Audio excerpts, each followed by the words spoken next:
Аттарым ақма. Түріңізге, сақалыңызға қарап тыңдасаңыз, термема көп қой, термема бір нәрсе тыңдасаң.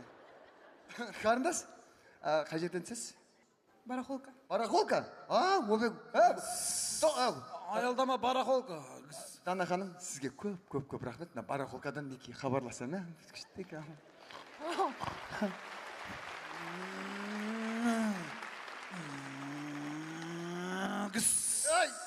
Гістің қажет жоқ, біздің гіс түсіп қалды анау. Айналайын шобыр бала. Арасында гісілдете бер, біздің гіс отыр әлі. Кыз! Ай бітпе. Шобыр сен. Йоу!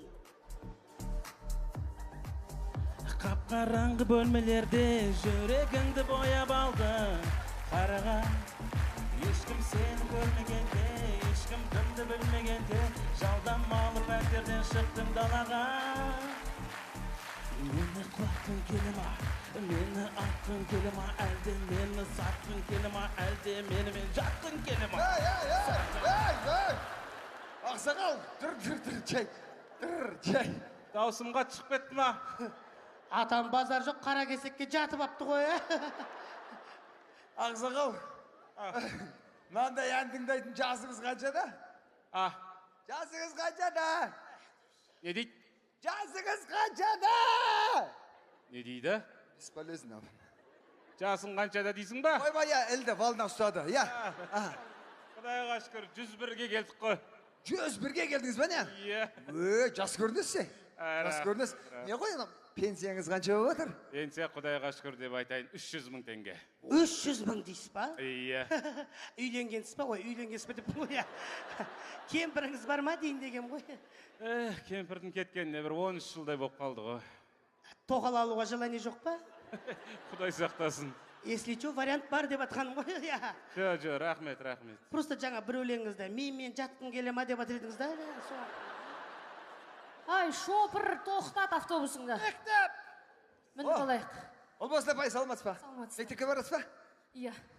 Абайлаңызшы, апасы не жер екен? Амел. Айтпақшы, естідіңіздер ма? Ауылдың әкім ауысып қой, жаңадан әкім кепті ғой. Ой, тағы да бордюрлар ауысады десеңізші онда. Өлі, шынымен әкім ауысып ба? Иә. Үйленген бе екен, ей? Иә, үйленген екен. Олар анау бір әкімдер, депутаттар өзі тоқал алғаш келеді ғой, тоқал алуға желаниясы жоқ бекен, ей? Жо, желаниясы жоқ ау деймін сол. Если что, вариант бар деп атқаным ғой, иә. Жо, тем более сіз дамайды, вкус нормальный еді ғой. Ана сол бордюрларды ауыстыра бергенше мына жолды жөндемей ма қарасаңдар? Оны айтсаңшы. Асфальттың бәрі ямы, быт шығып кеткен. Істесе болады ғой соны. Енді әкім енді ауысып кеп жатыр ғой, енді істейтін шығар енді ол мүмкіндік. Ой, бауырым, сол ана алдындағы істемеген әкім жолдына қазір келген әкім істейді дейсің ба? Ой, мен сендерге бір қызық айтып берейін. Жолда жүрміз ғой мұны күніге. Өткенде осы жолды істеді, мощный қылып асфальт салды. Енді бәріміз қуандық. Қуанышымыз ұзаққа созылмай қалды ғой. Жердің астымен газ жүргіземіз деді да, оң жағын көшенің басынан аяғына дейін қазып, бүкіл топырағымнан новый асфальттың бетіне тастады. Быт-шыт, лай болдық. Жаңбыр жауады, лай, автобустың іші лай, бышт болды. Сосын анандай жаңағы газы жүргізіп болғаннан кейін сүретіндер бар ғой мынандай. Сонымен сүрді ғой, автобус. Рөлге қарасаң? Ай, бетпестер қызып кетті. Сосын ол олма. Канализация жүргіземіз деді. Жолды асфальтты зигзаг қазды ғой бейді. Новый асфальттың башын шығарды. Алдын ала жұмыс істемей ма деймін да, басынан бастап бірінші жақсылап канализацияны жүргіз. Газды жүргіз. Бордюрің түстеді әдемілеп асфальтта. Сол ғой. Ауыз жаласпаған коррупция бәрі. Бәрі ауыз жаласпаған. Жо, олай айтпаңыздар. Қазір жаңа Қазақстан. Қазір коррупция деген жоқ қой. Ойбай, неменеге жоқ екен? Еще как бар коррупция? Мен мұғалім болып жұмысқа кіргеніме 2 миллион теңге беріп кіргем. Сонда есептеп қарасам, 1 жыл бой тегін жұмыс істептін да? Бекер кірттім мектептеріңе. Жо, олай демеңіз, енді ұстаз деген ұлы есім. Ой, сөз жүзінде ғой, на самом деле мұғалімдер, біз ең бейшара халықпыз ғой, айлық ағалымызды қайтайын, жартысы мектепке кетеді. Ойбай, аттестация келатыр, ақша, тест керек, ақша, жетістік керек, ақша, грамота керек, ақша, оқушыларымызды олимпиаданы өткізу керек, ақша, бәрі ақша қазір. Еще коррупция жоқ дейді. Одан кейін ана кетеді да, одан кейін оларға не ұрсамайсың, не ұрамайсың, ата анасы жетіп келеді тура. Тиісіп бір шашын жұлып тастаймын. Танып тұрсыз да, 4 балаңыз менде оқымай ма? Азанда 7-де кетем, 8-де келем, 7-де кетем, 8-де келем. Автобустан шығып кеттім ғой. Мен сайлау кезінде қонам үйде, мен білмеймін уже, мен қарауым ба, мұғалім ба өзі. Ана күнделік кезет, қымыжы, бұжыбы дегендер менің мына жерімде. Күндегісін күнде толтырып отырып, 10 толтырайын деп үйге барсаң, интернет ұстамайды. Бәріміз шай ішіп аламыз да, қырдың басына кетеміз. Оның өзі ұстап тұрады, ессіз қағыр. Еще коррупция жоқ дейсіңдер. Енді мұғалімдерге қазір мемлекет жақсы көңіл бөліп жатыр ғой. Қаяқтан? Айлықтарыңызды көтеріп жатыр ғой. Қойшы айналайын, осы айлық пен пенсияны көтермей қойсыншы, мемлекет басындағылар бар ғой. Айлық пен пенсия көтерілсе болды, коммуслугалар, продукты бәрі көтеріліп кетеді. Біз сияқты бір пособияға өмір сүріңдер. Қалай өмір сүреміз біз енді кейін? 4 баланың ақшасына өмір сүріп кеткен адамбыз ғой біз. Сіздің 4 балаңыз, сіз айыс баласы ғой. Мә береді маған айыспы. Әкімшілікке барсақ, анау санаған жібереді, мынаусы мынаған жібереді, отырады бір-біріне футбол өтетіп. Естіп жатырмыз, кім абатқан айыспыны? Төбеде көкесі бар, депутат кришасы барлар абатыр екен. Біз сияқты, мә, айыспы саған, түсіндің ме? Өткенде анау мемлекет басындағылардың бәрін айтқан, ойбай, әрбір балаға қазба байлықтарынан дивиденд береміз, әр балаға $160 береміз деді. Ойбай, 5-еу болса, Құдай қаласа, жылына $1000 түсіп тұрады ғой деп армандасам, сөйтсем $100 түсіп тұр ғой. Ойбай, $60 қайда десең, бөлеміз дегенше туып тастаптымызмыш. Ойбай, қай бетім шымшиын. Жеңше, сіз енді жынданбаңыз енді ашуланбаңыздар. Енді ауылдың жағдайы жақсы болады деп жатыр ғой. Мынау жаңадан келген әкім өзі болашақпен оқып келген дейді, білімді дейді ғой. Қойшы айналайын, солардың болашақпен оқып келгеннен не пайда? Елдің болашағын ойламағаннан кейін солардың бар ғой. Қазір тура әкімшілікке бара жатырмын. Әкім орындап қойса бар ғой, болашақпен оқып келмек, бұл келер шақпен оқып келсе де, бетін қырына балам барып қазір мен. Жеңше, дұрыс айтасыз. Болашақ әкімшіліктегілер бар ғой, қара халықтың несін ойламайды олар жағдайы. Байғұс жылайтын қара халық қой. Олар әкім адына жоғар жақтағылар ойлағандар тендер ғой. Соның атқатын алып отса болды жағдай. Өздері бюджеттен бөлетті, бөліп алама бір бәле қой. Сол ғой, қиналатып біз жүреміз сол. Ақша жоқ, ақша сіздің десек жұмыс жоқ, үйленейін десек қыз жоқ. Ана былтыр осы 3 жыл бұрын ана үйдің кезегіне барып тұрған ғой Жеңше. Қой құрсын әйтеуір 2 жылда кеп қалар деп осы 3 жыл барып ана үйге барып тіркелген кезде 4056 номерде барып тіркелдім. Кеше барып білейін деп барсам 9565-ке лақтырып жіберген ғой. Списокте бар екенсің, шүкірде шығып кетпегенді айтсай тағы да. Соны айтам. Сен бауырым өз нешедесің? 32-де. Неменеге үйленбей жүрсің енді? Үйі жоқ, машинасы жоқ, ақша жоқ. Мен байғұсқа кім тиеді? Если что вариант бар ғой.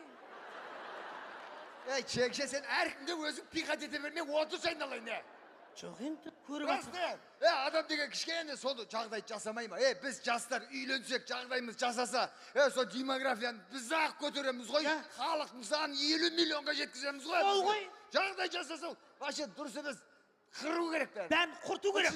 Орындардан ап тастап, дейтін адам қою керек. Бассыздық бұл барып тұрған. Не қыз жібердіңдер сендер, жоқ адамның сыртынан ғайбат айту деген ең ауыр күнә екенін білесіңдер ме сендер? Дұрыс айтасыз ақсақал. Жоқ адамды сонша жамандағандарың не? Алдыңғы әкім жап-жақсы әкім еді ғой. Сендер емес пе соны арыз жазып құртқан? Ауылымызды қандай көркейтіп келе жатқан еді. Ана ауылға кіре берістегі асфальтты қараңдаршы, әдемілеп теп-тегіс қылып істеп келе жатқан еді. 3-ші үйден бітіп қалды дей ма?